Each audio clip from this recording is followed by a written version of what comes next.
ketahuilah bahwa ketika kita mengikuti sebuah majelis ilmu, itu sesungguhnya Allah sedang memberikan kepada kita sekian banyak fadilah dan keutamaannya. Karena sungguh sangat mulia orang-orang yang berada di majelis ilmu. Orang-orang yang berada di majelis ilmu adalah orang-orang yang akan dimudahkan baginya jalan menuju surga Allah.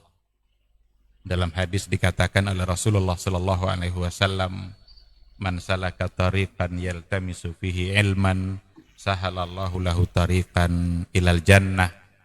Barang siapa yang menempuh satu jalan di mana tujuannya adalah untuk mendapatkan ilmu, maka Allah akan mudahkan baginya jalan menuju surga. Surga itu perlu iman, dan mendapatkan surga itu perlu ilmu.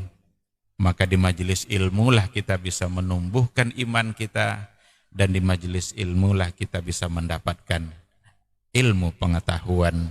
Maka sering-seringlah menghadiri majelis yang bisa menambah iman kita dan juga bisa menambah ilmu, agar surga Allah itu benar-benar semakin dekat dengan kita bersama.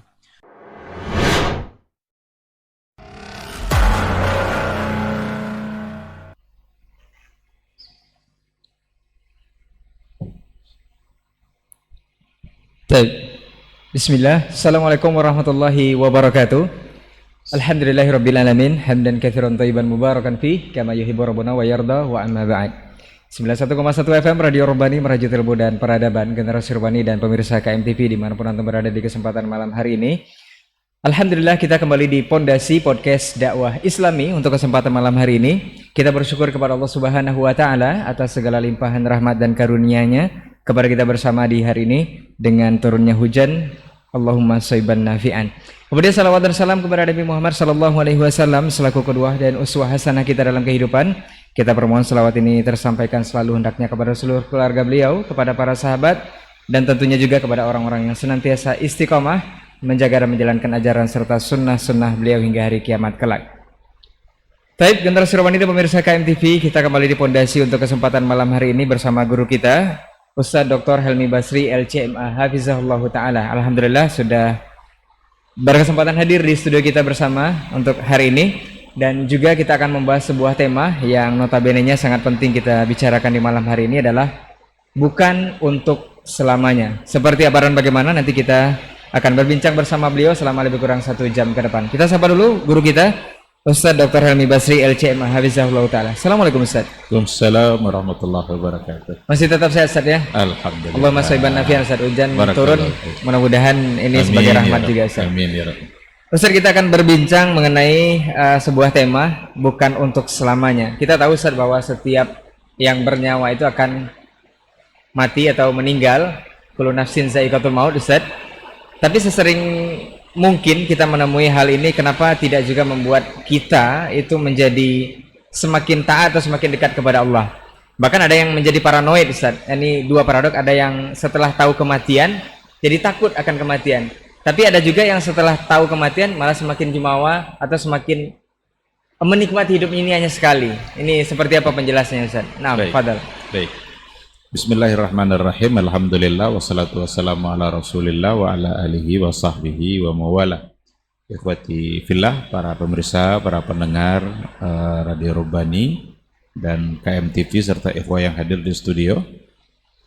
Siapapun yang mengikuti acara kita pada malam hari ini dimanapun berada, mudah-mudahan kita semua senantiasa diridhoi oleh Allah Subhanahu wa ta'ala. Alhamdulillah kita dimudahkan oleh Allah pada malam hari ini untuk berbagi dengan sebuah tema bukan untuk selamanya. Satu hal yang harus kita sadari dan kita yakini dalam kehidupan kita ini bahwa apapun yang ada pada kita itu tidak ada satupun yang akan bertahan lama. Pasti akan ada masa akhirnya. Jabatan kah, pangkat kah, harta kah, bahkan fisik kita itu selalu berjalan menuju titik akhir. Dan titik akhir itu adalah kematian. Ini yang harus disadari bersama. Oleh karena itulah Rasul mengatakan kafa bil mauti wa'idhah. Cukuplah kematian itu sebagai pelajaran. Cukuplah kematian itu sesuatu yang bisa memberikan peringatan, mau'izah bagi semua kita. Karena memang hidup kita itu, semua kita sudah yakin bahwa kita akan mati. Kita akan mengakhiri kehidupan kita. Tidak ada satupun orang yang tidak yakin kematian. Hanya saja ada orang yang menganggap setelah kematian itu tidak ada apa-apa. Dikiranya kematian itu akhir dari segala-galanya. Tapi Islam mengajarkan kita bahwa kematian itu sesungguhnya adalah gerbang pertama untuk menuju kehidupan yang abadi gitu.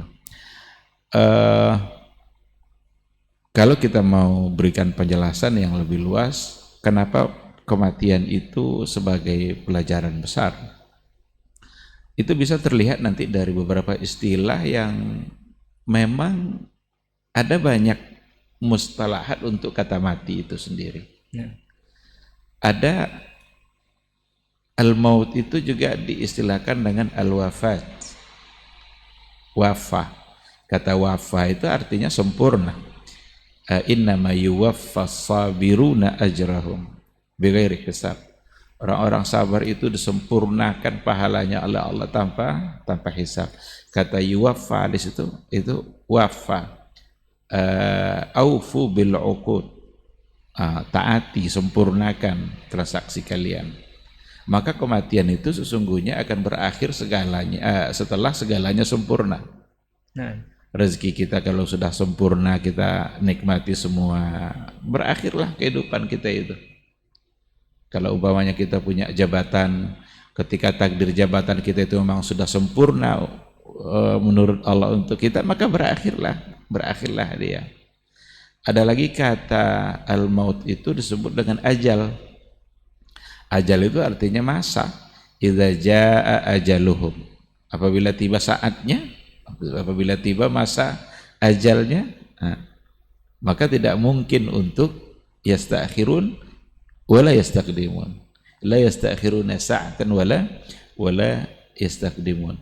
Apabila sudah sampai saatnya, maka ajal di situ adalah kematian. Bahkan ada juga diartikan dengan raja. Raja itu kembali. Kita kembali. Maka kalau ada kematian yang kita ucapkan apa? Inna lillahi wa inna ilaihi raji'un. Sesungguhnya kita dari Allah dan raja kepada Allah, dan kembali kita kepada Allah Subhanahu wa taala. Maka kematian itu sesungguhnya adalah kita pulang kampung gitu kan. Karena kampung kita bukan dunia. Kampung kita sesungguhnya adalah akhirat. Dulu Nabi Adam itu tinggal di surga. Kemudian ia dikirim oleh Allah ke permukaan bumi ini untuk sementara sebagai ujian, dan nanti akan raja, nanti akan pulang kampung kembali. Mudik yang sesungguhnya. Nah, ini yang mudik yang sebentar lagi. Mudik yang sesungguhnya itu.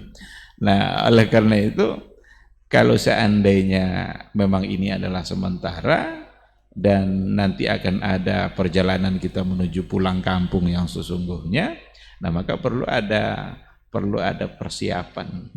Nah, oleh karena itu, kafa bil mauti wa'izah. Cukuplah kematian itu sebagai peringatan bagi kita bersama. Ada banyak pelajaran yang tentu saja akan bisa kita ambil dari kematian itu. Dan kematian itu sesungguhnya awal menuju kehidupan yang abadi. Dulu orang-orang ateis pada masa jahiliyah dulu, sudah ada ateis dulu kan? Wa ma yuhlikuna illa dahr.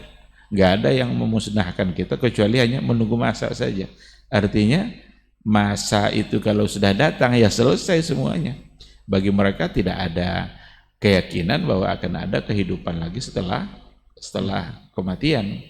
Nah, tetapi Islam sekali lagi memberikan kata pasti bahwa akan ada kehidupan pertanggungjawaban nanti setelah kita mati.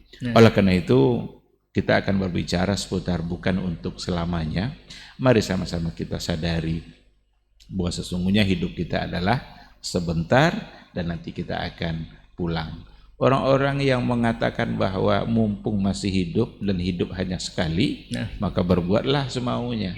Itu orang-orang yang tidak mengerti dengan arti kehidupan itu sendiri.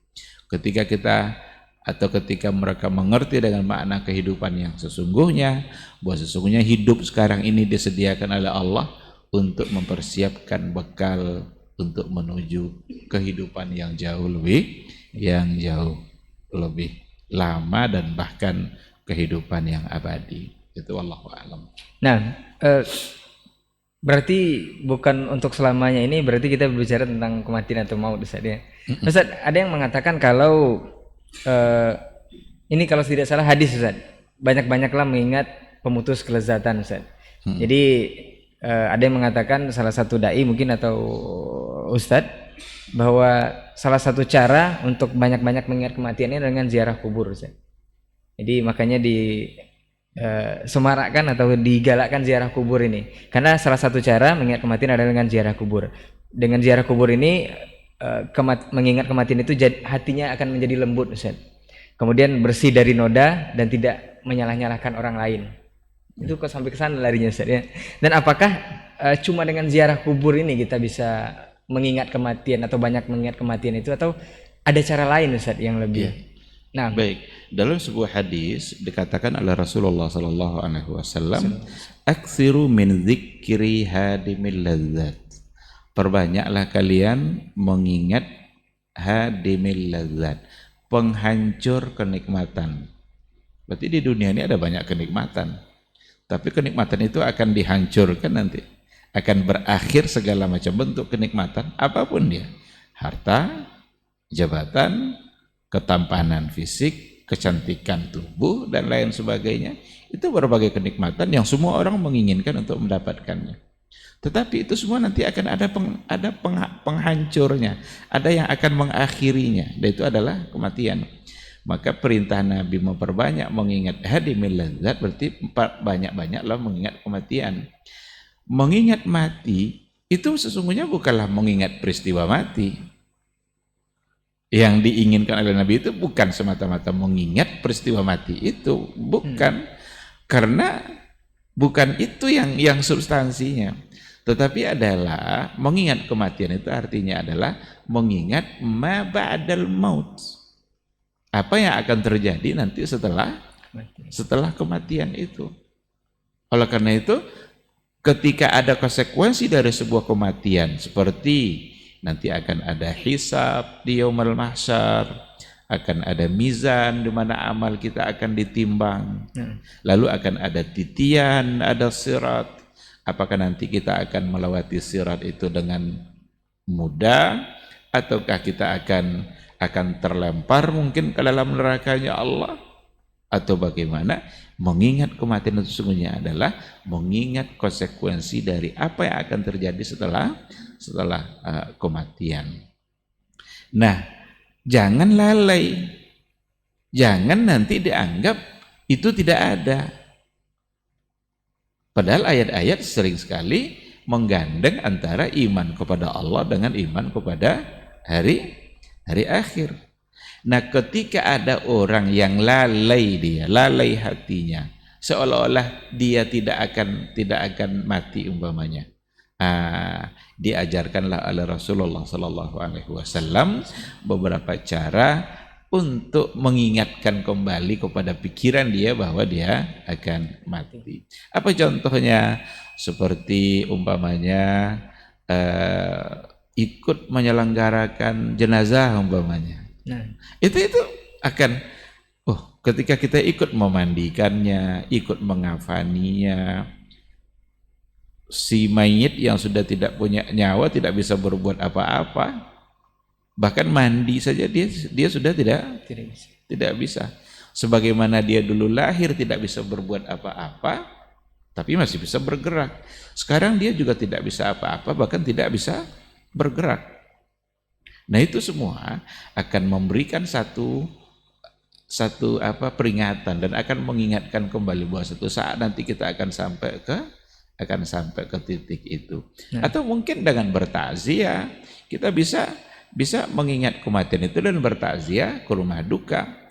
Maka takziah itu disuruh kan oleh Rasulullah Sallallahu Alaihi Wasallam, yang tujuannya adalah untuk idkhalus surur, untuk memasukkan kegembiraan, punya andil kita untuk memberikan semacam kata-kata baik, kata-kata harapan agar keluarga itu tidak selamanya bersedih, karena orang bisa saja bersedih dalam waktu lama. Maka ketika ada temannya yang memberikan kata-kata baik yang itu membuat dia merasa terhibur, maka itu diantara fungsi takziah. Ada lagi umpamanya ziaratul kubur. Ziarah kubur itu memang tujuannya adalah untuk mengingatkan kepada akhirat. Seberapa megahnya istana Fir'aun, ternyata ini kuburnya. Seberapa durhakanya dulu Abu Lahab, ada kuburnya. Seberapa mewahnya dulu kehidupan orang-orang kaya, ternyata kuburnya nggak lebih dari 1 meter barangkali itu. Ini 1 meter berikutnya udah kapelingan orang lain ini. Walaupun dalam kehidupan dunianya kapelingan luar biasa, puluhan meter mungkin. Tapi untuk kapelingan kuburan itu tidak lebih dari 1 meter, bahkan bisa kurang dari itu. Nah, oleh karena itu diperintahkanlah oleh Rasulullah Sallallahu Alaihi Wasallam untuk melakukan banyak hal agar itu bisa membuat kita tidak lupa dengan kematian. Bahwa kematian itu merupakan satu hal yang memang satu saat nanti kita akan sampai ke situ. Nah, oleh karena itu berarti yang diperintahkan oleh Nabi tadi itu kan berarti ibadah kan? Seperti ziarah kubur, kuntu nahaitukum an ziyaratil kuburi ala fazuruha. Dulu aku larang kalian ziarah kubur, tapi sekarang udah silakan kalian untuk berziarah. Karena itu adalah perintah Nabi, maka kita perlu untuk memperhatikan bagaimana cara Nabi melakukan apa yang diperintahkannya itu. Ketika Nabi berziarah kubur, apa yang dilakukan oleh Rasul saat berziarah kubur itu? Apa saja hal-hal yang dibolehkan. Jangan sampai nanti kita mungkin tujuan kita baik karena Rasul menyuruh untuk berziarah, tetapi justru kita bisa-bisa terjebak kepada perbuatan-perbuatan yang ternyata ada penyimpangan-penyimpangan. Berarti ada tuntunannya juga Ustaz dalam. Ada tuntunannya, karena kalau ada satu hal yang datang dari Rasulullah Sallallahu Alaihi Wasallam, kita perlu lihat bagaimana cara Nabi melakukannya, apa yang dilakukan oleh beliau, sehingga itu juga lah yang kita lakukan. Nabi sering dia ziarah ke Baqi'. Ada makbarah di samping Masjid Nabawi yang disebut dengan Makbaratul Baqi', taman pemakaman Baqi' gitu kan. Rasul sering datang ke sana, bahkan malam-malam Rasul datang ke sana. Sampai di sana dia ucapkan salam, dan salam itu isinya adalah doa. Berarti mendoakan orang yang ada di dalam kuburan. Itu yang boleh untuk dilakukan. Ya kalau disemarakan hari ini berlawanan dengan waktu Nabi Ustaz ya. Kalau Nabi malam kita malah siang. Karena mereka tidak lagi datang sekedar untuk mendoakan mereka, tapi justru untuk menyampaikan hajat kepada mereka, untuk meminta agar yang di dalam kubur itu mendoakan mereka. Tidak semua barangkali ya, tapi ada orang-orang yang memang terjebak pada kesalahan itu, yang kadang-kadang sulit pula untuk diingatkan. Kalau seandainya diingatkan bahwa itu sebagai sebuah kesalahan, malah dia cenderung menuduh kita melarang untuk berziarah. Tidak melarang berziarahnya, tapi adalah untuk melarang perbuatan-perbuatan yang memang tidak pernah diajarkan atau justru malah bertentangan dengan apa yang diajarkan oleh Rasulullah Sallallahu Alaihi Wasallam. Sebagai umat Islam, tentu saja panduannya adalah Rasul, dan jelas kan Nabi sudah meninggalkan semuanya secara terang. Taraktukum alal mahajjatil bayda lailuha kanahariha. Malamnya aja sama terangnya dengan siang. La yazigu anha illa halik. Tidak ada orang yang menyimpang dari itu kecuali dia akan binasa gitu. Nah, mari sama-sama kita sadari ini. Dan ketika ada yang menasehati, amati, cermati baik-baik nasihat itu, karena itu bukti cinta dari seorang saudara kepada saudaranya sesama muslim gitu. Nah, Ustaz, kalau tadi untuk ziarah kubur tadi kita sudah jelas poinnya, memang ada tuntunan yang seperti yang dilakukan oleh Nabi Shallallahu Alaihi Wasallam. bolehkah kita takut akan kematian itu, Ustaz? Karena ada yang mengatakan saat seseorang akan meninggal atau diwafatkan itu ada tanda-tandanya bisa diketahui oleh orang tersebut, Ustaz. Ada yang mengatakan saat dia diwafatkan itu nanti 100 hari menjelang kematian, 200 hari atau sebagainya. Karena Nabi pun di saat meninggal katanya bisa ada juga isyarat yang dibaca dari sahabat dari tingkah laku dan ucapan Nabi katanya, Ustaz. Apakah ini dibenarkan atau memang ada seperti itu, Ustaz? Semua ulama sepakat untuk mengatakan bahwa kematian itu adalah rahasia Allah. Nah, Rahasia Allah berarti hanya Allah yang tahu. Dan tidak ada alasan kepastian dengan sebuah tanda. Umpamanya kalau sudah terjadi begini pada seseorang, berarti 100 hari lagi dia meninggal. Kalau ada seperti itu, berarti tidak lagi menjadi sebuah rahasia. Saya juga pernah dulu membaca ada sebuah tulisan katanya kalau ada daging kita ini gerak-gerak sendiri, nanti 100 hari lagi dia akan meninggal. Ini apa namanya ini ya? Nggak usah diberikan hal-hal yang seperti itu gitu. Jangan ini bagian dari pembodohan atau menakut-nakuti. Nanti ketika ada orang yang tiba-tiba gerak-gerak, lalu dia hitung-hitung hari menjelang kematian. 100 hari Maka dan memang paling tepat kematian itu dirahasiakan, itu paling nikmat memang. Kalaulah sempat kematian tidak dirahasiakan oleh Allah, nggak tenang hidup kita. Seandainya kita tahu bahwa minggu depan kita akan mati, mulai hari ini kita sudah tidak akan tenang lagi, karena seminggu lagi kita pasti akan mati. Maka menjadi rahasia Allah. 3 hal yang dirahasiakan oleh Allah pada kematian itu: waktunya, tempatnya, dan caranya. Kapan kita akan mati, di mana kita akan mati, dan seperti apa kematian kita. Itu semua ada dalam ilmunya Allah Subhanahu wa ta'ala. Jadi saya yakin sekali bahwa tanda-tanda 100 hari, 200 hari, kalau seandainya dijadikan itu sebagai sebuah kepastian, itu pasti tidak. Karena itu membuat kematian tidak lagi menjadi rahasia Allah, tetapi sudah menjadi sesuatu yang bisa ditebak saat-saat akan kematian. Bahkan ada orang yang sudah menduga dia sebentar lagi akan mati, tapi tidak. Itu Sa'ad bin Abi Waqqas, dia pernah mengalami sakit keras. Sakit dan seolah-olah dia sudah nggak lama lagi akan mati gitu. Ditengoklah dia sama Rasulullah Sallallahu Alaihi Wasallam. Ketika itulah Sa'ad bin Abi Waqqas bertanya, ya Rasulullah, saya ini kan harta adalah gitu, tapi saya cuma punya 1 anak perempuan, 1 aja. Bolehkah saya mewasiatkan harta saya ini 2/3? Karena yang ahli warisnya hanya 1. Enggak, kata Rasul, enggak boleh. Bolehkah setengahnya? Enggak juga, kata Rasul. Bolehkah 1/3? 1/3 enggak apa-apalah, kata Rasul. Tapi 1/3 itu pun sudah banyak. Wa thulutsu katsir. Kenapa Sa'ad bin Abi Waqqas nanya itu? Udah nanya wasiat persoalan harta. Karena dia merasa memang tidak akan lama lagi. Tapi ternyata beliau hidup belasan tahun lagi setelah itu. Nah, maka benar-benar itu menjadi rahasia Allah Subhanahu wa ta'ala. Ada orang yang tidak menduga-duga kalau dia akan mati. Gembira-gembira aja dia malam tuh, ketawa-ketawa sama kawan-kawannya, bahkan ngopi-ngopi dia. Sebelum subuh mati dia. Ada yang seperti itu. Tiba-tiba kawannya pada kaget kan, baru malam tadi kami bercanda, kami ngopi-ngopi, kok terdengar berita bahwa dia sudah tidak ada.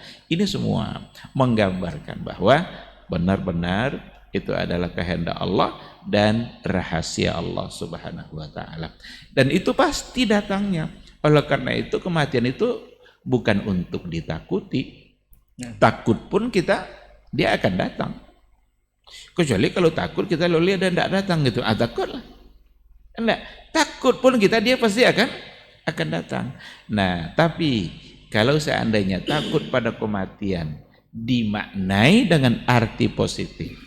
Dimaknai dalam artian oh berarti kalau memang kematian itu pasti akan datang, takutnya saya dekat dengan kematian itu ditandai dengan semangat untuk memperbanyak ibadah. Nah, itu berarti memaknai kematian pada mati itu apa?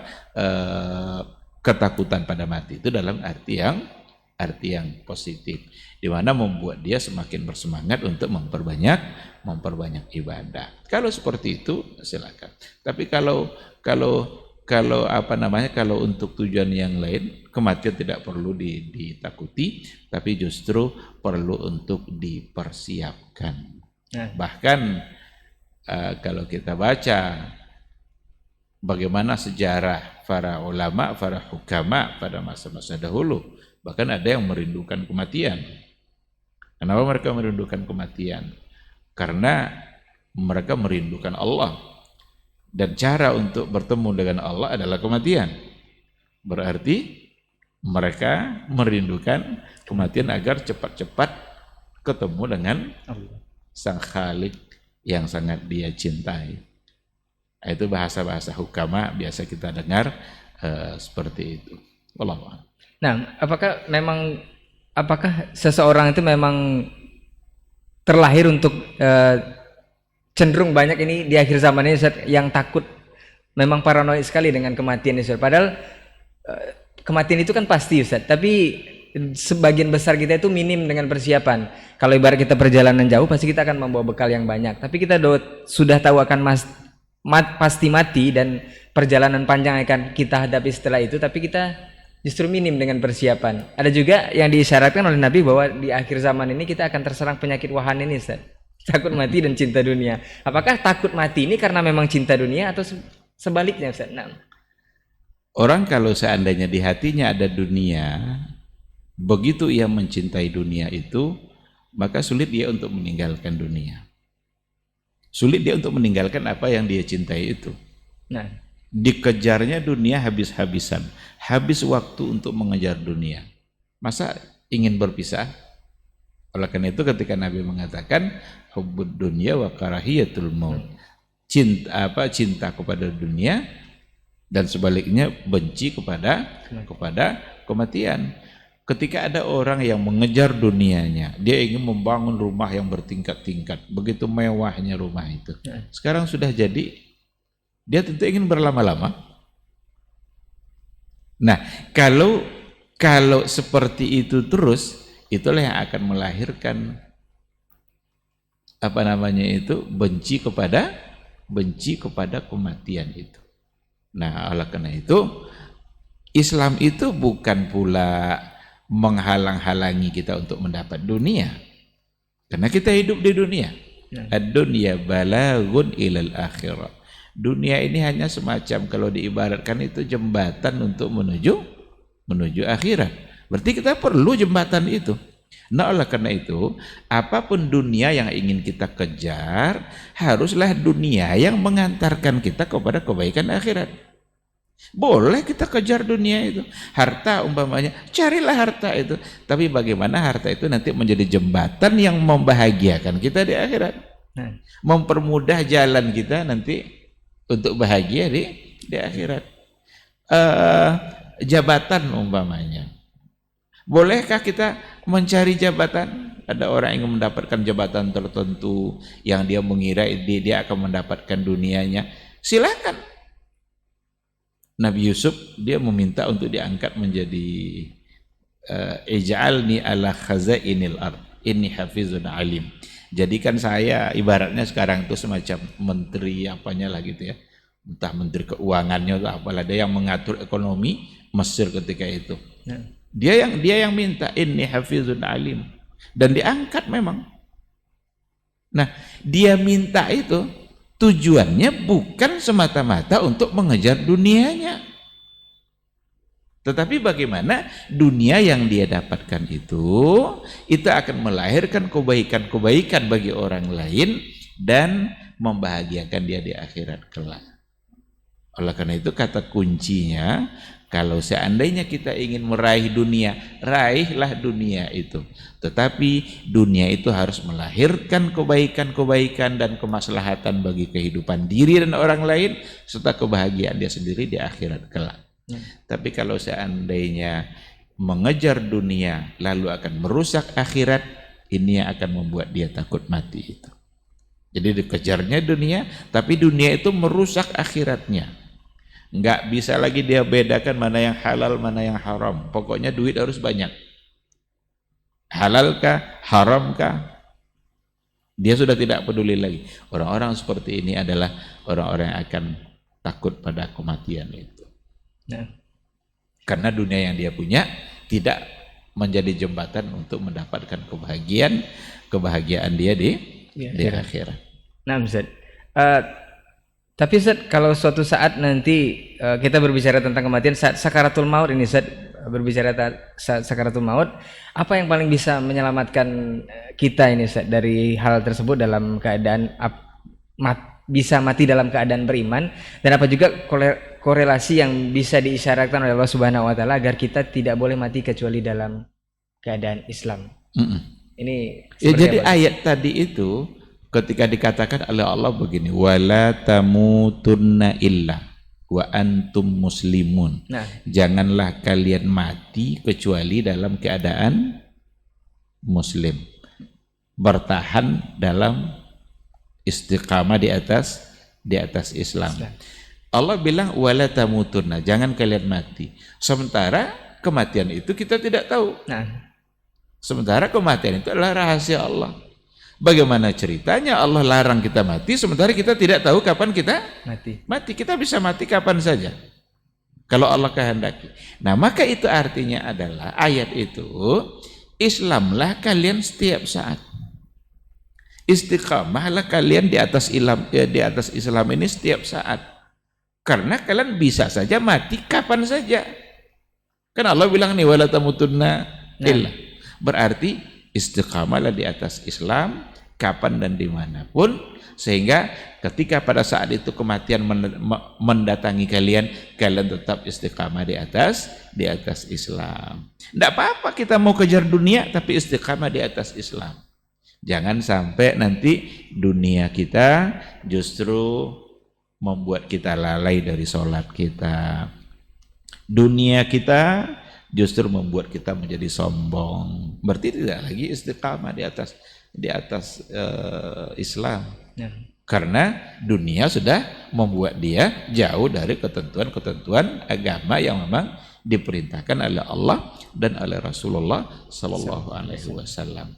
Nah, jadi ketika dikatakan wala tamutunna illa wa antum muslimun, itu sebenarnya merupakan satu ungkapan yang sangat singkat tetapi maknanya sangatlah luas. Istiqamalah di atas Islam setiap saat, sehingga kapanpun kematian itu datang kita tetap berada di dalam Islam. Istiqamah di atas Islam ya berarti apa yang diperintahkan oleh Allah itu yang kita kerjakan. Berzikirlah. Berzikir di sini bukan berarti kita duduk bersila di masjid lalu qomat kamit dengan ucapan-ucapan zikir.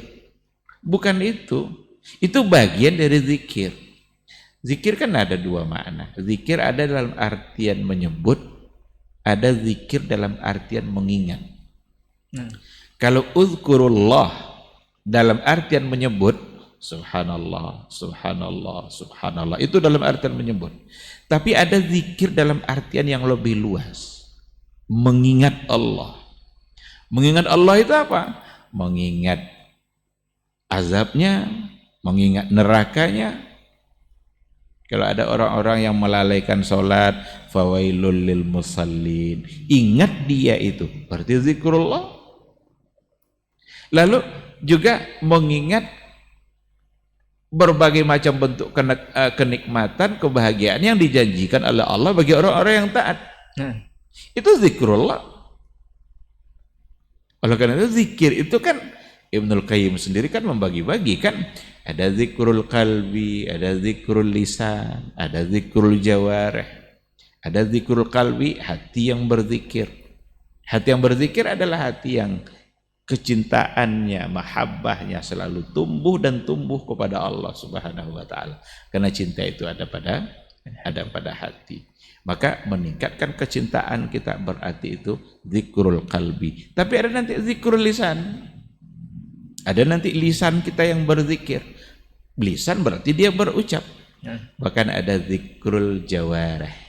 Zikir anggota tubuh. Oleh karena itu, jangankan manusia, makhluk lain saja bisa bertasbih. Burung yang terbang mengepakkan sayapnya, sesungguhnya dia sedang bertasbih kepada Allah Subhanahu wa taala. Nah, ini dalam artian yang sangat luas. Maka wala tamutunna illa wa antum muslimun. Istiqamah di atas Islam setiap saat, sehingga kapanpun kematian datang, kita akan sedia selalu untuk menemui ajal atau untuk mendapatkan kematian itu. Nah, Masya Allah, ini menarik Ustaz. Ini ada ungkapan Ustaz. Ini apakah disalah artikan lagi? Katanya kan Allah Ar-Rahman Ar-Rahim Ustaz. Allah Maha Pengasih, Maha Penyayang. Ini berbicara tentang bukan untuk selamanya ini, kita kan setelah kematian nanti akan ada balasan di kubur Ustaz. Ada azab kubur ataupun ada nikmat kubur. Nah, ada sebagian orang yang mengingkari azab kubur ini Ustaz, mengingkari perkara ini. Katanya kan Allah Maha Pengasih, Maha Penyayang. Di dunia saja Allah Maha Pengasih, Maha Penyayang. Orang kafir pun diberi nikmat oleh Allah. Apalagi kita yang sudah beriman kemudian meninggal dengan dosa-dosa, tidak mungkin diazab di dalam kubur. Ini seperti apa Ustaz? Iya, betul, Allah itu Ar-Rahman Ar-Rahim. Tapi jangan lupa Allah itu Syadidul Iqab. Ini kadang orang yang diingatnya ada Allah Maha Pengasih. Betul itu, dan bagus sekali kita mengingat Allah Maha Pengasih, Maha Penyayang, Ar-Rahman Ar-Rahim. Sayang Allah itu tidak bisa kita ukur dengan apapun. Bahkan sayang Allah itu jauh melebihi sayangnya seorang ibu kepada anaknya. Kan ada di hadapan sahabat Nabi bilang gitu kan, tengok ibu tuh sayangnya sama anak. Bagaimana menurut kalian? Oh, sayang kali ya Rasulullah, kan gitu kan. Allah jauh lebih sayang dari ini. Tapi ingat, Allah itu Syadidul Iqab. Ada nama dan sifat Allah yang lain. Azizun Zuntiqam. Dia bisa membalas membalas dengan begitu dahsyat, begitu dengan siksaan yang sangat kuat gitu kan. Nah, oleh karena itu jangan ditolak kebenaran adanya azab kubur dikarenakan Allah punya Ar-Rahman Ar-Rahim. Nah, yakini itu karena Rasul yang mengatakan, mungkinkah Allah memberikan azabnya? Mungkin, karena dia Syadidul Iqab. Disitulah perlunya ada al-khawfu war-raja dalam ibadah. Dalam keyakinan Ahlus Sunnah itu dalam ibadah-ibadah yang kita lakukan harus di situ ada al-khawfu war-raja. Bahkan ditambah lagi satu dan al-mahabbah. Al-khawfu war-raja wal mahabbah. Nah, kalau ini sudah kita pahami, kenapa harus ada al-khawf? Berarti kita mentaati Allah Subhanahu wa taala karena memang ancaman Allah itu sangatlah dahsyat. Nerakanya Allah itu kita tidak akan tahan. Jangankan api neraka, api di dunia saja kita sudah tidak akan. Jangankan api, panasnya terik matahari, itu kata Rasul, min faihi jahannam. Teriknya panas itu percikan-percikan dari panasnya neraka jahannam. Itu saja kita sudah tidak kuat. Kalau cuaca 30 derajat mungkin masih bisa. Kalau sudah 37, 38 sampai 40 kita sudah merasa tidak sanggup. Dan itu kata Rasul min faihi jahannam. Kalau itu sudah tidak, ya apalagi. Nah, berarti sangat dahsyat azabnya Allah itu. Nah, ketika kita ingat itu al-khawf, maka kita mentaati Allah Subhanahu wa taala. Di satu sisi kita mentaatinya karena ada ar-raja. Ada harapan. Kita harus penuh harap dalam ibadah-ibadah kita untuk mendapatkan ridha Allah, mendapatkan janji-janji kebaikan dari Allah bagi orang-orang yang mentaatinya. Meskipun demikian, semua itu nanti tergantung apa yang dikehendaki oleh Allah Subhanahu wa taala. Nah, Ustaz, kita kan hidup di negeri Indonesia tercinta Ustaz, dengan Bhinneka Tunggal Ika Ustaz. Ini banyak keyakinan-keyakinan kalau setelah seseorang itu meninggal atau setelah kematiannya Itu kalau dalam keimanan kita itu lost kontak dengan dunia, tidak ada keterkaitan dengan dunia lagi. Tapi ada sebagian apakah ini boleh dikatakan budaya atau kebiasaan atau memang ini sebuah ritual ibadah? Kenapa ada yang mengatakan kalau ada seseorang yang meninggal itu kalau dengan tidak wajar itu akan ada arwah gentayangan, Ustaz? Karena ada kenduri arwah, ada yang arwah yang nanti dipercaya akan menjenguk keluarganya di momen-momen tertentu, apalagi di Ramadan ini banyak yang makini kalau arwah yang telah meninggal itu akan berkunjung kepada keluarganya. Ini apakah keyakinan seperti ini memang dulu ada di Islam atau memang dibenarkan dalam keyakinan kita juga, Ustaz? Nah, iya. Kita ini mengalami manusia ini kan mengalami 4 alam gitu ya, setidaknya 4 alam. Setiap kali dia pindah kepada alam berikutnya, dia tidak akan kembali lagi kepada alam yang sebelumnya. Artinya kalau sudah pindah dia kepada alam berikutnya, dia tidak akan kembali lagi kepada kehidupan alam yang sebelumnya. Begitu seterusnya. Begitu seterusnya. Yang pertama sekali adalah alam rahim. Alam rahim kita dalam rahim ibu kita. Ketika kita pindah ke dunia, itu alam dunia. Dan kita tidak akan pernah kembali lagi kepada alam rahim. Kemudian nanti berakhir kehidupan kita di alam dunia, kita pindah kepada alamul barzakh. Barzakh itu artinya batas. Marajal bahraini yaltaqiyan bainahuma barzakhun. Marajal bahraini, ada dua laut yang ketemu gitu kan. Bainahuma barzakhun. Di antara keduanya ada barzakh. Barzakh itu kan batas. Tidak akan bercampur Ustaz ini. Iya. Berarti transisi itu dari dunia menuju akhirat. Tapi alam barzah itu sesungguhnya itu sudah bagian dari akhirat. Tapi belum sampai pada alamul akhiratnya. Tapi sudah menjadi bagian. Maka ketika sudah memasuki alamul barzah, tidak lagi akan kembali kepada alam dunia. Dan nanti ketika sudah ada hari berbangkit, maka pindah kepada alamul akhirah. Alam akhirat, dunia sudah berakhir, pindah kepada akhirat dan tidak akan kembali lagi kepada alam barzakh. Nah, oleh karena itu yang harus diyakini adalah apabila sudah meninggal, maka ia pindah kepada alam yang baru, alam barzakh. Dan itu putus kontak dalam artian kita tidak akan bisa lagi berkomunikasi sebagaimana layaknya ketika dulu hidup di dunia gitu kan. Kalaupun ada ayat-ayat yang mengatakan bahwa orang-orang yang syahid itu mereka tetap hidup gitu kan. Tetapi kan di sisi Allah kan balhum ahya, bahkan mereka tetap hidup. Tetapi itu di sisi Allah. Maksudnya kehidupan alam barzah itu kehidupan yang khusus untuk alam barzah yang hanya Allah yang tahu. Bukan berarti nanti ketika dikatakan ada yang masih hidup, lalu kemudian masih bisa berkomunikasi, masih bisa bercerita, masih bisa datang kemudian ngobrol-ngobrol sama dia, berkunjung. Ini sudah tidak memungkinkan. Wallahu alam apa alasan-alasan yang mereka gunakan. Apalagi kalau seandainya ada anggapan-anggapan nanti mereka akan gentayangan. Kalau dia matinya dalam keadaan begini nanti dia akan gentayangan. Itu saya kira khurafat-khurafat yang perlu untuk ditinggalkan itu. Jangan diyakini hal-hal yang seperti itu.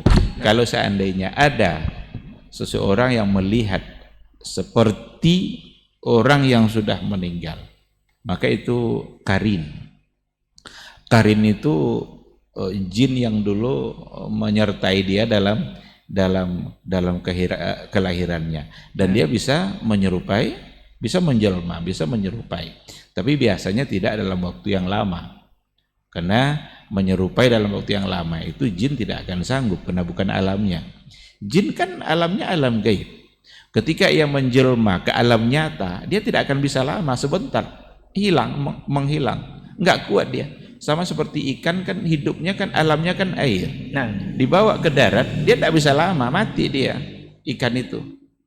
Maka harus cepat-cepat lagi kembalikan ke ke air. air. Jin itu alam gaib, sehingga ketika ada yang menjelma seperti seseorang, dia tidak akan lama. Kalau lama dia menjelma, itu orang itu yang nakut-nakutin. Lempar lari dia. Nah, Karena kalau benar-benar jin dia akan menghilang itu. Dan itu bisa seperti itu. Ketika dikatakan oh itu dia yang kembali pulang, di sini hati-hati. Karena ada juga keyakinan kadang kalau sudah Idul Fitri, malam Idul Fitri, nanti arwah tuh pulang, dia nengok-nengok keluarganya. Nggak tahu pulangnya itu sampai tangga saja kah, atau masuk ke dalam rumah ngobrol-ngobrol, bagaimana? Itu kan khurafat-khurafat yang saya kira sekali lagi tidak boleh diyakini seperti itu. Ada umpamanya seorang laki-laki sebagai suami meninggal, jangan pas dia pulang nanti Idul Fitri istrinya udah nikah sama sama laki-laki yang jadi lain, dia kan? pulang. Kabur dia kan, enggak jadilah, udah nikah rupanya gitu kan. Jadi jangan macam-macam lah. Ini masalah gaib, ini harus kita kembalikan kepada dalil-dalil yang ada. Masalah gaib tidak mungkin akal kita yang bisa memastikan, karena dia gaib. Akal kita jangankan untuk memahami yang gaib, akal kita memahami dirinya sendiri tidak bisa. Akal itu tidak paham dan akal sendiri, coba, karena sangat terbatas. Allah berikan kita akal untuk berpikir, tapi bukan untuk mengetahui hal-hal yang gaib yang memang hanya Allah yang tahu atau Rasul yang menyampaikan ketika ada berita dari Allah Subhanahu wa taala. Maka masalah ruh, yas'alunaka 'anir ruh, qul ruhu min amri Rabbi. Mereka bertanya tentang ruh. Katakan ruh itu urusan Allah. Jadi masalah gaib yang benar-benar ilmunya hanya ada pada Allah Subhanahu wa taala. Enggak usah macam-macam. Apa yang datang dari Nabi kita baca, kita yakini, kita imani. Mana yang tidak ada jangan dibuat-buat. Karena itu hanya akan menyesatkan saja, itu akan melahirkan kesalahan demi kesalahan dalam beragama. Masya Allah. Dan ini perlu kita ingatkan karena ini berpengaruh kepada tauhid, Ustaz, pada akidah, Ustaz, ya. Ini pada masalah akidah. Nah, Ustaz, katanya perkara maut ini, Ustaz, atau perkara kematian ini bisa ditunda atau yang umurnya biasanya pendek agak diperpanjang dikit dengan silaturahim, Ustaz. Kan ada yang mengatakan kalau silaturahim itu memperpanjang umur. Apakah maksudnya seperti ini atau seperti apa, Ustaz? Jadi ada hadis ya. Kira-kira bunyinya man arada ayyub sata lahu rizquhu wa ayyun sa'alahu fi atharihi falyasil rahim. Nah, barang siapa yang ingin diluaskan rezekinya dan dipanjangkan umurnya, maka bersilaturahimlah. Jaga, jalin silaturahim. Panjang umur itu nanti bisa dimaknai dengan, tidak mesti dimaknai nanti dengan bertambahnya umur. Kalaupun dimaknai dan bertambah umur, karena memang dia sudah tercatat umurnya panjang seperti itu. Nah, jadi bukan dikarenakan silaturahim. Oleh silaturahim seharusnya dia bulannya meninggal, tapi karena silaturahim nggak jadi. Nggak bisa juga. Siapa yang bisa memastikan dia meninggal bulan ini? Kan enggak kan? Oh, dia dulu umurnya panjang kali karena rajin silaturahim. Memang itulah takdir umur dia. Tapi ada panjang umur nanti dalam artian yang lain. Ada orang yang barangkali sudah tidak ada, tetapi kebaikannya masih dirasakan. Bahkan dia masih menjadi guru. Menjadi guru dalam artian apa yang dia tinggalkan itu dijadikan panduan dan dibaca. Imam Bukhari sudah lama meninggal. Imam Syafi'i sudah lama meninggal. Imam mazhab sudah lama meninggal. Tapi sampai hari ini mereka sesungguhnya masih menjadi guru. Dalam artian apa yang mereka tinggalkan itu dibaca, dan melalui karya-karyanya itu orang bisa beragama. Nah, berarti bisa dalam artian panjang umur seperti itu. Maka Ali bin Abi Thalib itu mengatakan, ada di salah satu dari ujung bait yang pernah beliau katakan, wan nasu mauta wa ahlul ilmi ahya'u. Manusia semua sudah mati, wa ahlul ilmi ahya'u. Sedangkan ahli ilmu itu senantiasa hidup. Berarti ilmu yang dia tinggalkan membuat dia sesungguhnya adalah panjang umur. Bukan umur yang sesungguhnya dia masih hidup fisiknya, tetapi dia masih diikuti. Dia masih mengajarkan banyak hal melalui karya-karya yang dia tinggalkan. Begitu. Nah Ustaz, ini kita mengerucut kembali ke penghujung sepertinya Ustaz. Kalau misalnya ini 3 pertanyaan yang ada nanti bocornya sudah ada di dunia Ustaz. Untuk di alam kubur katanya ada 3 pertanyaan yang sudah dibocorkan di dunia. Juga kita korelasikan dengan siapa yang kita ikuti atau siapa yang kita bersamai dalam kehidupan ini Ustaz. Apakah seseorang katanya meninggal, seseorang akan dibangkitkan dengan siapa yang ia cintai atau siapa yang ia idolakan Ustaz? Apakah dengan kedekatan kita dengan idola-idola tertentu atau bahkan Rasulullah SAW ini akan bisa memudahkan kita dalam menjawab 3 pertanyaan ini tanpa kita perlu melakukan hal-hal yang menyebabkan kita bisa menjawab tersebut Ustaz? Umpamanya kita mengidolakan seseorang yang notabene memang ahli ilmu ataupun ahli agama. Saat kita meninggal di alam kubur, apakah itu akan membantu kita untuk menjawab pertanyaan yang 3 ini atau tidak Ustaz? Atau seperti apa ini penjelasan? Ini pertanyaan tidak sama seperti pertanyaan ujian. Nah, kalau pertanyaan ujian kan kita hafal, kita ingat-ingat, lalu pas ujian kalau pas itu yang ditanya kita jawab. Nah, ketiga cuma pertanyaan kan tidak banyak kan? Siapa Rabb kamu? Siapa nabimu? Apa agamamu? Dan mudah-mudah lagi jawabannya.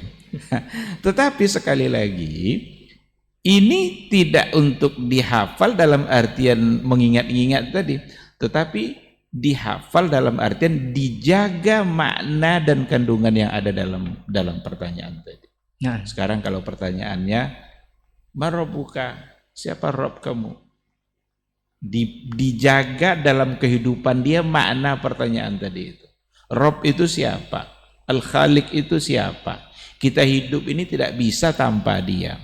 Apapun yang kita lakukan hanya bisa ketika dia mengizinkan. Sekecil apapun perbuatan itu enggak akan bisa kita lakukan kalau Allah tidak menginginkan. Nah, berarti kita mengenali Rabb kita. Kita kenali keagungan dan kebesarannya. Kita kenali sifat-sifat dia. Yang dengan mengenal itu nanti kita semakin tahu dengan kelemahan kita. Karena kita ketahui keagungan dan kebesaran Allah, membuat kita semakin takut dan bertakwa kepada Allah Subhanahu wa taala. Kalau menghafal dalam artian seperti itu, inilah nanti orang yang akan mudah untuk menjawabnya. Ada lagi, siapa nabimu? Apa makna pertanyaan siapa nabimu itu? Nabi itu, Rasul itu membawa risalah. Dia dinamakan Rasul itu kan karena dia bawa risalah.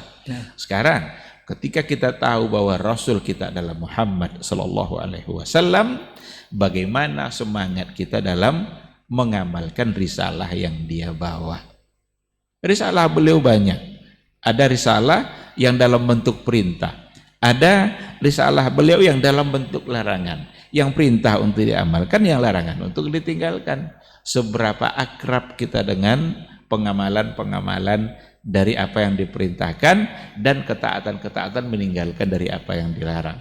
Kalau itu yang ada, maka nanti di kubur itu insya Allah dia akan mudah untuk menjawabnya. Nah, itu yang harus dilakukan. Jadi bukan dicatat, ditulis besar-besar, kemudian dihafal-hafal setiap hari, tapi sholat enggak, pas datang Ramadan juga puasa enggak, berbohong begitu mudah umpamanya.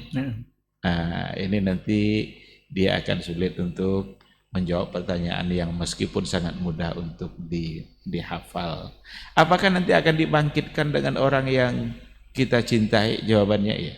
Karena Nabi sendiri dalam satu riwayat ada sahabat yang bertanya kepada Rasul itu kan, ya Rasulullah, mata sa'ah, wahai Rasul, kapan itu terjadinya hari kiamat? Rasul tidak menjawab karena Rasul tak tahu.